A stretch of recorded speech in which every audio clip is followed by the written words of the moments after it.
In the autumn of 1628, the Dutch East India Company launched the pride of its fleet. She was named the Batavia, a massive, heavily armed merchant galleon built for one purpose: to sail from the Netherlands to the spice-rich islands of the Dutch East Indies, present-day Indonesia. On her maiden voyage, she carried over 340 people, including sailors, hardened soldiers, and civilian passengers consisting of families, women, and children. Deep in her hold, she carried a staggering fortune in silver coins, gold, and jewels meant to trade for spices. But the Batavia was doomed long before she ever reached her destination. The voyage was under the command of Francisco Pelsaert, a senior merchant of the company. Pelsaert was a sharp businessman, but he was not a sailor, which caused immense friction with the ship's actual skipper, Arian Jacobs. The two men despised each other. Jacobs was a rough, hard-drinking sailor who deeply resented taking orders from a merchant. As the long months at sea dragged on, Jacobs found a kindred spirit in the ship's under-merchant, an articulate, bankrupt apothecary named Geronimus Cornelis. Cornelis was a charismatic but deeply disturbed man. He secretly followed a heretical sect that believed all human actions, no matter how wicked, were ordained by God, meaning that sin did not actually exist. Together, Jacobs and Cornelis hatched a dark plot. They decided they would launch a mutiny, murder Pelsaert and anyone loyal to him, seize the Batavia and her silver, and live out their days as wealthy pirates. To prepare for the takeover, Cornelis quietly recruited a network of disgruntled sailors and soldiers. They planned to strike just as the ship approached the coast of unknown, uncharted southern lands. But the ocean intervened before the mutineers could draw their swords. On the night of June 4th, 1629, the Batavia was sailing through the dark off the western coast of the largely undiscovered Australian continent. The lookout spotted a strange white line in the water, but the skipper assumed it was just moonlight reflecting off the waves. He was fatally wrong. It was the crashing surf of the morning reef, part of the treacherous Houtman-Abrolhos island chain. The Batavia slammed into the razor-sharp coral at full speed. The impact tore off her rudder and shattered her hull. Panic erupted in the darkness as the massive ship began to take on water. Over the next few days, as the ship slowly broke apart under the pounding waves, roughly 40 people drowned attempting to swim to safety. The remaining 300 survivors managed to ferry themselves in small rowboats to a tiny, flat, desolate coral island nearby. When the sun rose, the reality of their situation set in.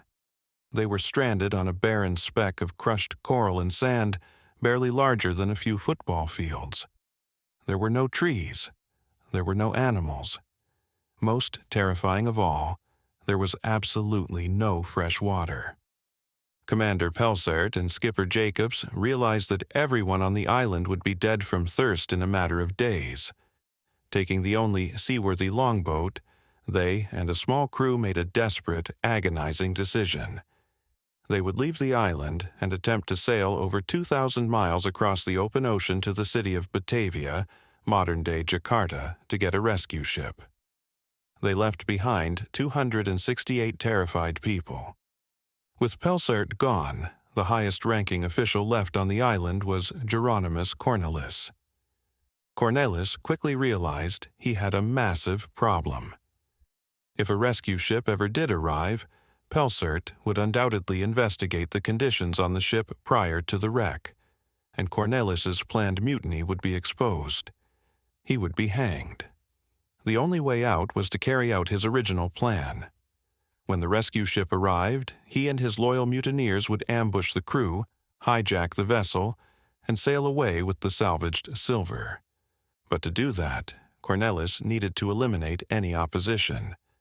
He calculated that the island could only sustain a small population with the limited water and food they had salvaged. More importantly, He needed to reduce the castaways down to a manageable group of about 45 absolutely loyal henchmen. The rest of the survivors, over 200 people, had to die. Cornelis began his reign of terror with chilling bureaucratic efficiency. He established a council made up entirely of his fellow mutineers.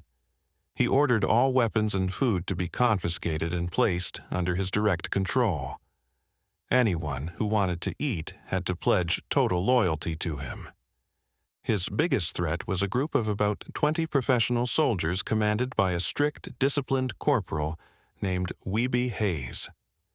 Cornelis knew these men could easily overpower his mutineers in a fair fight. So he devised a trap. He ordered Hayes and his soldiers to take a small raft and explore a distant, larger island to the northwest, known today as West Wallaby Island. He told them to light smoke signals if they found water. Before they left, Cornelis forced them to leave their muskets and swords behind, claiming the weapons were needed to protect the main camp. Secretly, Cornelis expected the soldiers to find nothing and slowly die of thirst under the scorching sun. With the soldiers gone, the slaughter began. Cornelis never dirtied his own hands. He used psychological manipulation to force his followers to commit the murders, ensuring they were all equally guilty and bound together by blood. At first, the killings were secretive. Strong men who posed a threat were invited on fishing trips on makeshift rafts, only to be pushed overboard and drowned in the deep water. But soon the masks came off, and the island descended into an unimaginable nightmare.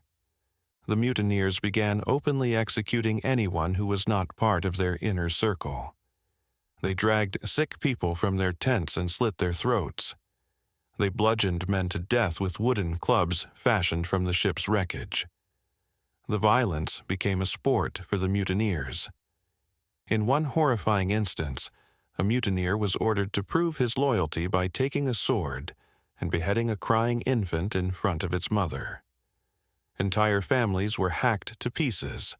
The corpses were thrown into mass graves dug into the sand or tossed to the sharks in the lagoon. A small handful of women were deliberately kept alive, essentially becoming the property of the mutineers. Cornelis took the most prominent female passenger, a wealthy young woman named Lucretia Jans, for himself, keeping her as a captive in his personal tent. Over a period of 2 months, Geronimus Cornelis and his followers murdered at least 125 men, women, and children. The coral speck earned the grim name it holds to this day, Batavia's Graveyard. While the massacre was happening, a miracle occurred a few miles away on West Wallaby Island. Wiebe Hayes and his stranded, unarmed soldiers did exactly what Cornelis thought was impossible. They found 2 natural limestone cisterns filled with fresh water. They also discovered that the island was crawling with small, strange, hopping animals, Tamar wallabies, which they could easily catch and eat. Overjoyed, the soldiers lit a massive bonfire to send a smoke signal back to the main camp, expecting rescue. But no boat came. Instead, days later, a few desperate survivors who had managed to escape the slaughter paddled across the channel on a raft made of driftwood. They stumbled onto the beach, starving and terrified, and told Hayes the horrifying truth. Cornelis was executing everyone, and he was undoubtedly coming for the soldiers next. Wiebe Hayes immediately took command. He knew his men were vastly outnumbered and entirely unarmed, facing a gang of ruthless killers equipped with swords, pikes, and muskets. Hayes ordered his men to tear the heavy iron nails and bolts out of the driftwood that had washed ashore. They strapped these spikes to the ends of long sticks, creating crude halberds and spears. But their greatest achievement was defensive. Using the loose limestone rocks of the island, Hayes and his men built a small, square stone fort. It was nothing more than waist-high walls, but it was a choke point that would force the mutineers to fight hand to hand. Built in 1629, It remains the oldest European structure ever built on the Australian continent. Cornelis, infuriated by the smoke signals, realized that Hayes had survived. He also knew that if a rescue ship arrived, Hayes would expose the massacre. The soldiers had to be wiped out. Cornelis sent 2 boats of heavily armed men to assault West Wallaby Island. As the mutineers stormed the beach, they expected the unarmed soldiers to scatter. Instead, they were met by a disciplined military formation. Hayes and his men stood behind their stone walls and fought with ferocious, desperate energy, thrusting their makeshift nail spears. The mutineers, used to slaughtering defenseless civilians, were completely unprepared for actual combat against trained soldiers. They broke and retreated, leaving several dead behind. Humiliated, Cornelis decided he had to handle the situation himself. A few days later, he sailed to the island with his top lieutenants under the white flag of truce. He attempted to negotiate, secretly trying to bribe Hayes's men with promises of silver and power if they would betray their commander. But Hayes saw right through the deception. In a sudden, daring move, the soldiers rushed the beach. They killed several of the lieutenants on the spot and, incredibly, captured Geronimus Cornelis alive. They dragged the mastermind behind the massacre into their stone fort and tied him up. The remaining mutineers on the main island regrouped under a new leader, a soldier named Wouter Loos. Loos knew time was running out. He organized a massive final assault against the fort, this time equipping his men with the ship's salvaged muskets. For hours, they laid siege to the stone walls, firing lead balls into the defenders' ranks. 4 of Hayes's men were severely wounded. The soldiers were exhausted, outgunned, and running out of strength. The fort was on the verge of falling. Then, one of the soldiers looked out toward the horizon and shouted, "Sails!" After months of navigating hostile waters and overcoming near starvation, Commander Pelsart had made it to Java, secured a heavily armed rescue ship called the Amsterdam, and sailed all the way back to the reef. What followed was a desperate, literal race for survival. Wouter Loos and the mutineers immediately jumped into their boats and rowed frantically toward the rescue ship, planning to board it, kill Pelsart, and sail away. At the same moment, Wiebe Hayes jumped into a tiny skiff and rowed as hard as he could to intercept the commander. Hayes reached the Amsterdam just moments before the mutineers. He scrambled up the side of the ship and screamed for Pelsart to arm his men and aim the cannons, shouting that the men approaching in the other boats were murderers who had slaughtered over 100 people. When the mutineers rowed up to the ship, they looked up to see a row of loaded muskets and the black muzzles of cannons pointed directly at their heads. Pelsart demanded they drop their weapons. Realizing they were completely beaten, the mutineers surrendered.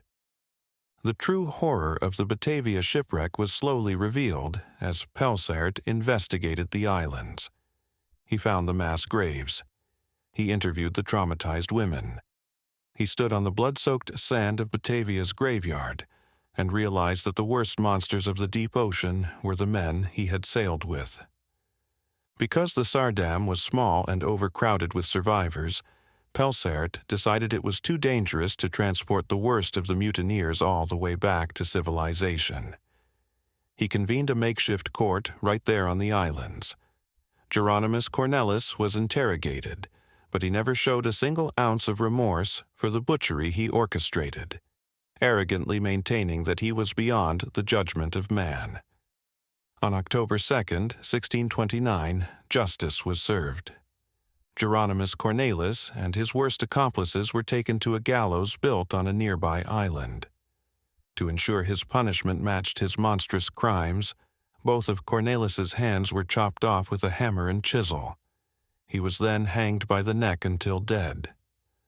2 of the younger mutineers whose crimes were deemed slightly less severe were given a different punishment. Pelsart banished them to the harsh, unknown mainland of Australia, abandoning them on the coast with a few supplies, they were never heard from again, becoming the very first European residents of the Australian continent. Wiebe Hayes was hailed as an absolute hero.